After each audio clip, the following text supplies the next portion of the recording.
Retos 91.9. La voz de la ciencia y la investigación javeriana.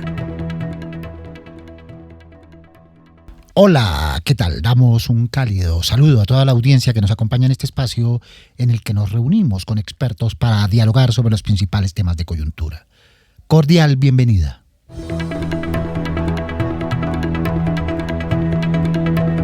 Investigadores de la Universidad Javeriana encontraron microplásticos ingeridos o adheridos en el cuerpo de las abejas Apis mellifera que habitan especialmente en Tabio y Huasca. Esos microplásticos afectan el sistema digestivo de las abejas. Su acumulación reduce la energía y altera el comportamiento de estos animales y afecta también su orientación y la capacidad de vuelo. En el mediano plazo compromete su capacidad para absorber nutrientes y las debilita. Una de las consecuencias es que su rol en la polinización se ve amenazado y pone en riesgo los ecosistemas que dependen de ellas para la reproducción de plantas y la producción de alimentos. Además, y tanto o más preocupante, estos microplásticos terminan en productos consumidos por los humanos como la miel y el polen. Los microplásticos se suman a otros riesgos ambientales como la presencia de metales pesados en la cadena alimentaria. Para entender este fenómeno y esta problemática, en este escenario nos acompañan Ángela Moncaleano Niño. Es bióloga de la Universidad Javeriana, magíster en Ciencias Ambientales y doctora en Ciencias del Mar, gestora de proyectos del Instituto Javeriano del Agua. Pertenece al Grupo de Investigación en Ecología y Territorio de la Facultad de Estudios Ambientales y Rurales de la Universidad Javeriana. Ángela, bienvenida. Hola, muchas gracias. También está con nosotros Luis David Gómez Méndez, microbiólogo de la Universidad de los Andes, magíster en microbiología y doctor en ciencias biológicas de la Universidad Javeriana. Es profesor asociado del Departamento de Microbiología y tutor del Semillero Investigación en Degradación de Polímeros Plásticos Contaminantes. Luis David, bienvenido. Muchísimas gracias, gusto en saludarte. Muchas gracias. Yo soy Mario Morales, periodista y profesor asociado del Departamento de Comunicación de la Facultad de Comunicación y Lenguaje de la Universidad Javeriana. Y aquí están nuestros oyentes que plantean su perspectiva sobre el tema que hoy nos ocupa. En Retos Javeriana Estéreo, escuchamos. La importancia de las abejas va en todo el ecosistema que ellas mueven, porque como ellas son aquellas que polinizan las plantas, pues cumplen un papel fundamental dentro de todos los ecosistemas. Extinguirlas y encontrar microplásticos dentro de sus cuerpos significa que la calidad de la polinización está cayendo a niveles alarmantes y pues eso significa que el cuerpo de las abejas poco a poco se está desgastando y se está maltratando. El hecho de que ellas se vean afectadas por los microplásticos, por la contaminación que abunda en las grandes ciudades por sobre todo, hace que no puedan cumplir su rol de forma eficiente y de forma concreta. Terminan impactando en la biodiversidad también de las flores, no solo en el producto que generan debido a la calidad del polen que transportan, las cuales es clave para la reproducción de estas flores. Y es muy relevante esta investigación debido a que nos ayuda a saber el impacto que estamos teniendo con nuestro consumo, en este caso en el desecho de los plásticos. Muy bien. Polinización, salud, bienestar de las abejas, pero también del medio ambiente, dicen nuestros oyentes, Ángela. Sí, es correcto. Digamos que los oyentes tienen una preocupación bastante válida y es que las abejas tienen un rol muy importante en la polinización de muchas de las especies de importancia para nosotros, no solamente ornamentales, sino también de las cuales obtenemos el alimento y por supuesto cualquier elemento externo que afecte este rol pues va a ser catastrófico tanto para ellas como especie como para los ecosistemas y sus servicios ecosistémicos que prestan. Además las abejas, que aquí en la ciudad las concebimos como productoras de miel, son un termómetro muy particular en el ambiente de lo que sucede en el bienestar de ese entorno, Luis David. Y fíjate que tú lo mencionas, sí son un termómetro de la que puede ser la contaminación en la ciudad, si lo comparamos con el campo. Lamentablemente, no solamente en microplásticos, pensemos en la polución, material particulado que ellas como nosotros ingerimos, inhalamos, diferentes tipos de humos, hace que sean un insecto bioindicador. Porque si empiezan a escasear en nuestros ecosistemas o en el medio urbano, hay un problema de contaminación, que es invisible, pero que ya lo percibe muy bien. Claro. Y aquí una cosa tan particular tiene un efecto colateral gigantesco en la salud ambiental del entorno donde se mueven esas abejas, ¿verdad, Ángela? Sí, es correcto. Digamos que las abejas son un pequeño eslabón de toda la afectación en la que podemos evidenciar los microplásticos hoy en día, que nos lleva hasta los humanos. Digamos que nosotros utilizamos las abejas porque reconocemos su importancia como polinizadora, pero también la posibilidad de utilizarla como una especie indicadora, pero esto se escala, por supuesto, a las otras especies y al ser humano que finalmente está consumiendo los productos apícolas, que podemos evidenciar que también tienen esta problemática. Digamos que no es por culpa de las abejas, sino que realmente la polución está afectando diferentes niveles y eso también tiene un efecto sobre nosotros, sobre los seres humanos. Muy bien, Luis David, ¿qué son los microplásticos para ilustración de nuestros oyentes? Son plásticos que tienen tamaños de 5 milímetros hasta una micra. Es decir, que no los percibimos fácilmente con nuestro ojo. Nuestro ojo tiene una capacidad de resolución, digamos, de capacidad de observar un objeto de menos de 0.2. Pero son fragmentos mucho más pequeños. Inclusive hay otros que son más pequeños que se llaman nanoplásticos, que esos tampoco los podemos observar. Pero lamentablemente están presentes, digamos que de manera omnipresente, digámoslo de esa forma. Porque si tú miras a tu alrededor, casi que nuestra vida diaria está rodeada de plásticos. Entonces esos microplásticos pueden ser de dos orígenes. O porque se producen de ese tamaño a propósito, para utilizarse, por ejemplo, en cosmética, en jabones, defoliantes, ese tipo de cosas, o porque plásticos de mayor tamaño se van fragmentando por condiciones del ambiente y se van viendo más pequeñitos. Entonces tenemos dos tipos de microplásticos, los primarios, que son los que te digo que se generan a propósito con ese tamaño, y los secundarios que se van formando por degradación, se van fragmentando en pequeños pedazos. Ustedes encontraron, ya entraremos en detalle sobre la investigación que adelantaron, encontraron que parte de esos microplásticos estaban en la zona de estudio, Huasca, y también en Tenjo y en Tabio, provenían de los plásticos que recubren las pérgolas, ¿verdad, Ángela? Bueno, eso puede ser una causa. Realmente nosotros lo que intentábamos mirar era si había una diferencia entre la presencia de microplásticos a nivel urbano y a nivel rural. En nuestra teoría, en nuestra hipótesis, claramente íbamos a encontrar que en el rural íbamos a tener menos presencia y en lo urbano, por las condiciones de polución, pues iba a ser mucho más. Sin embargo, no fue así. No fue así y empezamos a tratar de identificar algunas de las posibles causas, ¿cierto? Y claramente estas telas, estas mallas que son elaboradas en plástico, que se utilizan muchísimo en varios sitios, por ejemplo, para las obras, que son de colores azules, verdes, había muchos en estas zonas. Entonces podríamos atribuir de pronto que podría ser una fuente, pero realmente no tenemos certeza, porque estos microplásticos pueden ser transportados tanto por el viento como por la lluvia. Entonces pueden venir de otros sitios. Entonces, digamos que es una teoría, pero realmente puede estar asociado a otras fuentes y aquí es lo interesante, poder identificar dónde están realmente esas fuentes de estos microplásticos y cómo están llegando a las flores que son sobre las que se posan estas abejas y ahí es cuando ellas tienen contacto con el microplástico. Bien, a través del viento, por ejemplo, entonces llegan a las abejas que a veces las ingieren o se adhieren, ¿verdad? Y afectan su vida, como hemos dicho, su estabilidad, tanto como su producción. Sí, correcto, así es. Y, esa es y así lo veíamos, de hecho, en la investigación. Encontrábamos microplásticos tanto adheridas o enredadas en sus ¿Alas? como en el tracto intestinal, en ambas. O sea, ingeridas y además adheridas. Muy bien.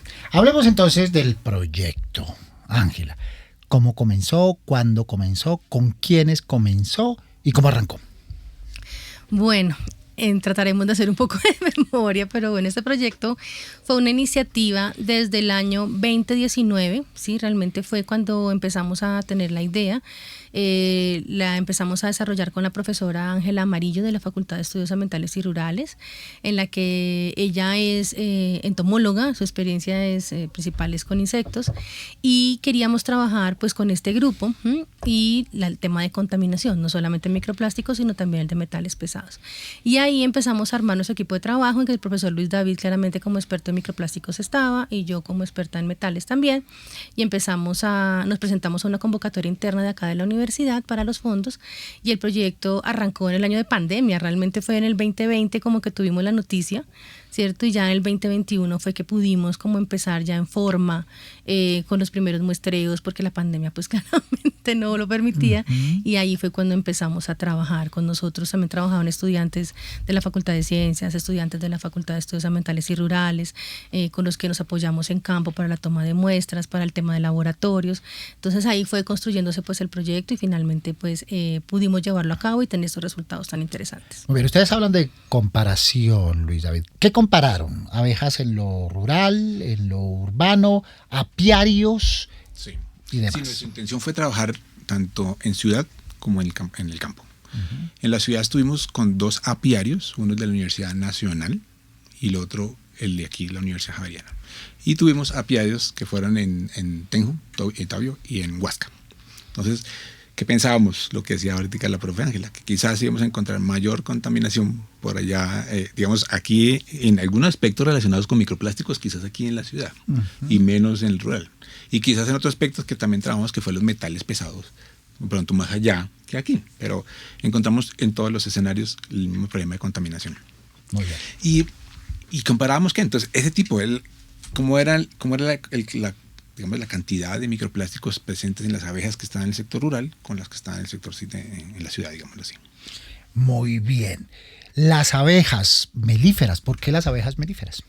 Bueno, realmente el apis, digamos que el apis melífera es una de las especies domesticadas que mayor producción de miel tiene a nivel mundial, ¿cierto? Entonces digamos que eso puede relacionarse pues con ese tema, ese aspecto de las abejas, pero realmente ellas en este momento digamos que es como el grupo de mayor interés comercial, porque la tasa de producción de miel que ellas tienen es bastante alta.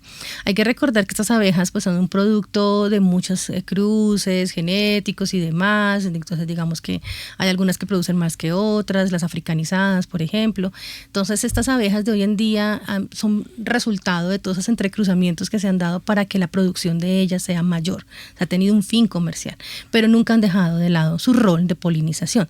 Sin embargo, hay varios autores que hablan de los riesgos de tener esas abejas, ¿cierto? Para otras especies nativas, porque son altamente competitivas, son muy cosmopolitan, es decir, en muchos ambientes, polinizan una gran variedad de plantas. Entonces, tiene sus pros y sus contras, ¿sí? Pero realmente sí, efectivamente es un polinizador muy importante y es un sector económico bastante importante para muchas familias a nivel mundial. Muy bien, sigamos adentrándonos en los detalles, Luis David. ¿Cuántas abejas? ¿Cómo las recolectaron? ¿A dónde las llevaron? ¿Cómo comenzaron el análisis, la mirada, la observación? Bueno, ahí tenemos que ser claro que no acabamos con todas las abejas, porque sería, ¿cierto? Hay estudios que hacen de 1.000, 2.000, 3.000 abejas, cosa que vimos que era un sacrilegio hacer eso. Lo teníamos claro. Si bien uno bajaba el número de muestras y uno podría pensar que estadísticamente eso no fuera muy favorable, pero éramos conscientes que no podíamos acotar tantas abejas. Igual trabajamos con unas en el tema de metales pesados, o sea, buscando unos compuestos químicos y otros con microplásticos. Con microplásticos no fueron más de 100 con los que trabajamos, fueron 100 en total entre los 4 puntos de muestreo. Y entonces, ¿qué hacían? Las muestras llegaban al laboratorio, ellas ya estaban pues, muertas, llegaban en frío. Y el proceso que viene es una observación bajo estereomicroscopio o microscopio para poder observar aquellas partículas microplásticas que tuvieras adheridas en su cuerpo. Luego viene un proceso que se llama de digestión. Entonces le adicionamos un compuesto químico que se llama peróxido de hidrógeno y lo que hace el peróxido es que degrada la materia orgánica. Eso es lo que como para decírtelo fácilmente, como el cascarón, digamos, de la abeja, y quedan flotando los microplásticos. Entonces, con la observación directa más la digestión con el peróxido fue como hicimos esa cuantificación o esa identificación de los microplásticos. ¿Y en esa perspectiva encontraron que todas ellas tenían presencia de microplásticos? ¿Todas? No el 100%, pero sí los 4 puntos de muestreo había presencia de microplásticos. Y además predominan ciertos tipos de fragmentos plásticos, porque no son los mismos. Algo que es importante cuando tú analizas los microplásticos, qué forma tienen, qué color tienen, hasta la longitud de ellos. Y lo que predominó siempre, y no solamente pasa con las abejas, en casi todos los estudios que tú haces de investigación de plásticos, aparecen fibras. ¿cierto, mi doctora Ángela? Y fibras de varios colores, pero azul era uno de los que más predominan, color azules morados. Interesante. Ya hablamos, porque ese es un descubrimiento especial, el del color azul, ya lo hablamos, correcto, porque es un bonus track que ustedes tuvieron en la investigación. Pero bueno, ustedes no solo miraron abejas, también miraron el polen, ¿verdad? Y también miraron la miel. Sí, digamos que, ¿por qué los productos apícola? Porque desde hace unos años para acá, en ese afán de buscar una sostenibilidad alimentaria y de un manejo más ecológico de las ciudades, la apicultura urbana ha venido creciendo, ¿cierto? Entonces uno podía ver, por ejemplo, a nivel internacional, apuestas de tener apiarios en las zonas urbanas, en apartamentos, en terrazas de edificios, para poder consumir pues este producto y algo relacionado con esa sostenibilidad alimentaria. Pero los riesgos de esta producción apícola en ciudades en que la contaminación es tan alta, pues ¿qué pasaba? Y realmente pues eso fue como parte también de nuestra línea de investigación, es decir, no solamente ver el efecto, sino que si realmente nosotros fomentamos la apicultura urbana en estas condiciones de ciudades como Bogotá, ¿sí?, que tiene una alta carga contaminante, ¿qué pasa con lo que estaríamos consumiendo? Entonces, por esa razón fue que abordamos el tema de la miel y del polen. La miel como uno de los productos tradicionales de consumo, pero el polen que desde hace unas décadas para acá se ha vuelto algo muy parte de la comida orgánica y de alimentos novedosos, entonces la gente ha empezado a consumir más polen. Entonces, lo que queríamos mirar era si efectivamente también podíamos encontrar trazas en estos productos y así fue.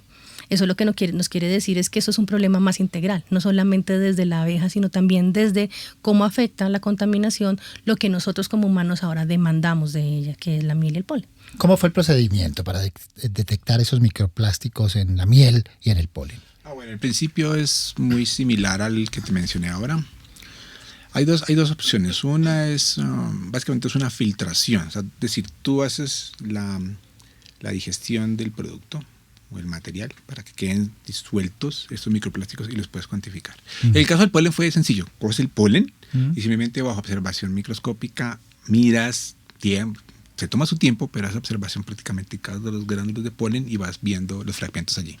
Para el caso, digamos, de la miel, hay que hacer unos procesos químicos como para poder disolverla, devolverla, como es tan viscosa, calentarla. Calentar exactamente, la filtras y luego la filtras. Y lo mismo historia, vuelven a aparecer esos fragmentos a través de microscopía, siempre las observas. ¿Las muestras venían de los mismos lugares? ¿Abejas, miel y polen venían de los mismos lugares? Sí, digamos que la metodología que utilizamos es que en el mismo momento del muestreo de la miel y del polen colectábamos las abejas en el mismo sitio para poder tener pues esa rigurosidad y poder hacer la comparación de que realmente era en el mismo momento y en el mismo sitio en el que estábamos evidenciando la presencia de los microplásticos. ¿Con idénticos resultados? ¿En cantidad en presencia? Sí. No, hay variaciones. Sin embargo, en todos, lo que sí te decía ahora, en todos sí se encontraron. Sí. Inclusive encontramos más aquí, en la universidad. Sí. Se vieron los apiarios de la Javeriana tenían bastante presencia de microplásticos y el polen también. Y bueno, uno puede pensar, para poder entender eso hay que pensar como abeja. ¿Cómo te desplazas tú a kilómetros a la redonda donde te encuentras? Estamos en un pleno centro de la ciudad, donde hay construcciones, donde hay una gran cantidad de materiales con los cuales ellas pueden entrar en contacto, donde vuelan de un lado para otro cualquier cantidad de material particulado relacionado con los plásticos, entonces puedes encontrar esos valores altos. Inclusive también en el campo, y está ligado un poco con lo que mencionabas al principio, muchos de los puntos de muestreo, bueno, ¿qué está alrededor de donde ellos se desplazan? Y hay sitios donde están los invernaderos o las polisombras, muchísimas polisombras, mucho invernadero cercana a las flores. Entonces uno dice, hay una posibilidad alta de que sean la fuente de esos microplásticos en esas zonas. Muy bien. ¿Hay comparación entre el origen en la ciudad y en el campo? Hemos dicho las polisombras que son más usuales en el campo. En la ciudad, ¿de dónde provienen, por lo menos en la hipótesis que ustedes manejan? En lo mismo, digamos que una cosa interesante, un dato interesante es la capacidad que tienen esas abejas de desplazarse en kilómetros.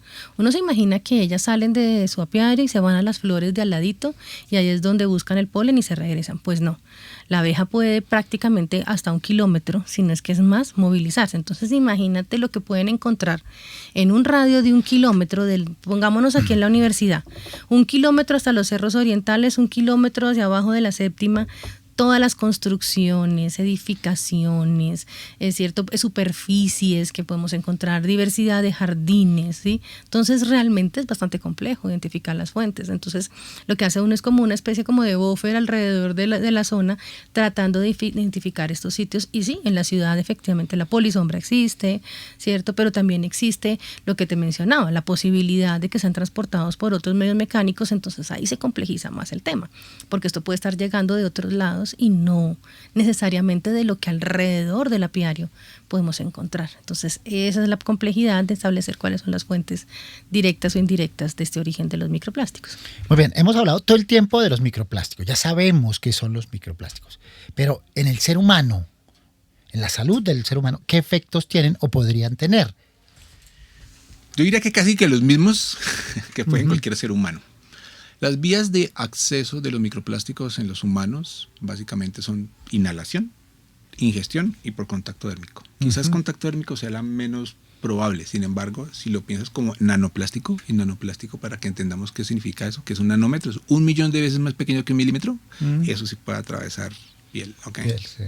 Los microplásticos quizás no, más fácil que sean inhalados o ingeridos. Claro. Pero el efecto puede ser como cualquier otra contaminación. ¿De qué depende? De la concentración de microplásticos que ingieras a través del tiempo.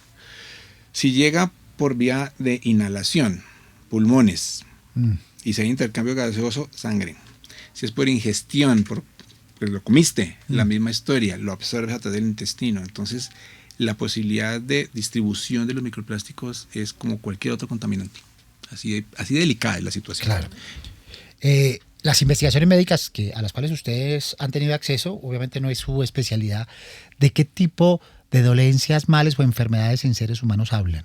Bueno, hay un tema interesante y es, por ejemplo, el taponamiento que generan los microplásticos, por ejemplo, en vasos sanguíneos, y la posibilidad de que esté asociado eso con algunas pues patologías relacionadas pues con trombosis, ese tipo de cosas. También hay algunas con tema de Alzheimer, de afectaciones al sistema nervioso, y esto es muy interesante y aquí voy a ampliar un poquito, y es que cuando producimos plásticos, de los cuales salen estos microplásticos, a veces los metales pesados hacen parte de la fórmula del plástico. Por ejemplo, algunos colores muy vistosos son originados por el uso de metales pesados. Entonces, dentro de los microplásticos no solamente vamos a encontrar el plástico, sino los metales de origen. Entonces, eso también puede afectar, por ejemplo, el sistema nervioso. Hay investigaciones que han encontrado microplásticos en sangre, en placenta, en leche materna, lo que evidencia lo que decía el profe Luis David, de la capacidad de movilizarse alrededor del cuerpo de los microplásticos. Y claramente, pues, falta mucho por investigar, porque de todas maneras también hay otros compuestos que son disruptores endocrinos, que son aquellos que afectan la función normal de las glándulas. Entonces puede también por sus compuestos, porque son no solamente plásticos, sino otras cosas que se le han echado, por ejemplo, plastificantes, que se le han echado al plástico original y que permanecen en los microplásticos y que tienen esos efectos en la salud. Entonces la investigación sigue, porque realmente todavía es muy difícil establecer, o ha sido bastante novedoso descubrir que pueden tener un impacto de bastante, pues, o sea, en toda la escala humana, ¿sí? Sistémica del ser humano, la presencia de los microplásticos. Luis David. Y ahora se le apunta, o la investigación apunta hasta cuál es el efecto sobre el cáncer, si están generando cáncer o no los microplásticos en el ser humano. Sí, ¿Y hay indicios? Se está empezando a hacer trabajos para ver si es cierto eso, pero uno podría pensar que sí. Estamos hablando de todas esas sustancias químicas que alteran el metabolismo. No más en el pulmón. Es que piénsalo, es como el asbesto. Seguramente todo ese tipo de contaminaciones que has visto, que hemos escuchado, es exactamente la misma historia con los microplásticos. Piensas en esas zonas tan pequeñas del cuerpo humano que son de micras, pues llegan y quedan alvéolos, por ejemplo, quedan ahí atrapados, literalmente. Claro. Entonces generan un problema grande de salud. Entonces hay que ver si el cáncer también puede estar relacionado con eso. Eso es lo que se sospecha. ¿Metales pesados como cuáles? ¿Dónde están presentes? Bueno, los metales pesados que nosotros identificamos en la investigación, por ejemplo, son cadmio, plomo, arsénico, muchos de ellos de procesos industriales. Por eso te digo que determinar la fuente del origen puede ser bastante compleja, porque algunos de ellos ya están en la manufactura del plástico, pero otros pueden movilizarse con el tema de calidad de aire. El tema de calidad de aire es uno de los elementos claves. Y esto está, por ejemplo, asociado a material particulado, que también los transporta. Pero, por ejemplo, si hay zonas industriales, uno diría, pero no vivimos cerca de una zona industrial. No, pues ir y mirar el movimiento de los vientos, como es en la ciudad de Bogotá o en las zonas rurales, pueden ser un factor de dispersión. Entonces, son metales que en pequeñas concentraciones no son riesgosos, ¿cierto? Pero que en una exposición prolongada sí pueden tener unos efectos sobre la salud, que es lo que llamamos un efecto crónico. Entonces, ahí está pues como también la idea de trabajar con metales pesados, era también buscar como ese panorama completo, ¿sí?, de la contaminación y los efectos en las abejas y sus productos apícolas. Y hablaba Luis David de fibras. ¿Qué tipo de fibras? Bueno, fibras como la estructura que más predomina, porque puedes encontrar fragmentos, o sea, algo amorfo, fibras largas. Pellets que son como bolitas, imagínatelo como esferas. Eso es lo que más predomina entre los microplásticos. Pero lo que encontramos en esta investigación, y para hacer muchas otras investigaciones, lo que más aparecen son fibras. Y puede estar relacionado, por ejemplo, con ropa, con las mismas fibras de lo que hacemos ahora de las polisombras. Ya no me acuerdo qué otras, pero esas son las que más predominan. Porque, claro, las pellets o los fragmentos son más por rompimiento, se van fragmentando, se van rompiendo los pedazos más sólidos. Pero todo lo que... Los tapabocas, inclusive, también son de fibras. Entonces, pues por eso predomina. Y cuando estuvimos en el COVID, ¿tú qué crees que con todo lo que nos contaminamos, con todo lo que nos tragamos literalmente en los tapabocas, cuando utilizamos los tapabocas, estuvimos inhalando cualquier cantidad de fibras de polipropileno, que son hechos esos tapabocas. Entonces, fibra es lo que más predomina, es lo que más sale ahí. Y uno podría pensar, bueno, ¿hasta qué punto el humano, bueno, el insecto, el animal, confunde eso con alimentación? Puede llegar a pasar. Claro. ¿Sí? Y la forma de ingerir, claro, por la forma alargada es más fácil que ingrese en el tracto, que sea un fragmento, es mucho más difícil. Un pellet, que es mucho más grande, que las fibras, al ser tan delgados, pues pasan prácticamente sin ningún problema a través del tracto intestinal. Muy bien. En la investigación que ustedes hicieron, Ángela, encontraron una cosa muy particular, y es que la mayoría de los microplásticos encontrados eran de color azul. ¿Eso qué significa y por qué? Sí, eso fue... Nosotros también nos hicimos la misma pregunta. ¿Por qué azul? Digamos que y va a lo que mencionaba Luis David. Las abejas no ven como nosotros, ¿cierto? Las abejas ven de una manera muy distinta los colores, y eso es lo que las lleva a ser polinizadoras de ciertas especies, ¿sí? La flor, los colores de la flor no es porque les guste, sino porque tiene una función, y es atraer al polinizador. Entonces el azul puede ser un color asociado a esas flores, ¿cierto?, que están al color de las flores, o muy similar al color de las flores que ellas llaman el interés. Sin embargo, como les mencioné al principio, ellas son muy cosmopolitas, ellas polinizan bastantes flores o bastantes especies de plantas. Entonces sí, de todas maneras hay que analizar muy bien si es realmente porque había una fuente de fibras azules muy cercanas, como puede ser una polisombra, o porque realmente sí va asociado a lo que mencionó Luis David. Hay una selección de cierto color, ¿sí?, que favorece por la manera como ellas lo ven y como sus recursos florales ellas lo ven, que puedan estar accediendo a esta fibra azul. O simplemente es casualidad, porque de todas maneras es cierto que muchas de estas fibras que pueden ser movilizadas por el viento se depositan sobre la flor, ¿sí? Entonces no sé si es que son más pesadas, si es que son más comunes, y cuando la abeja se posa en esta flor, pues enreda la fibra y se la lleva. Entonces es posible que haya una causa directa, pero también puede ser pura casualidad. Sin embargo, lo que te mencionó Luis David, o sea, las polisombras de al lado eran azules, claro. Los microplásticos son azules, los tapabocas son azules, entonces como que puede deberse a eso, pero esto necesitamos pues indagar mucho más sobre esto. Y otra cosa, perdón que meta ahí la palabra, y es, estas fibras se empiezan a degradar.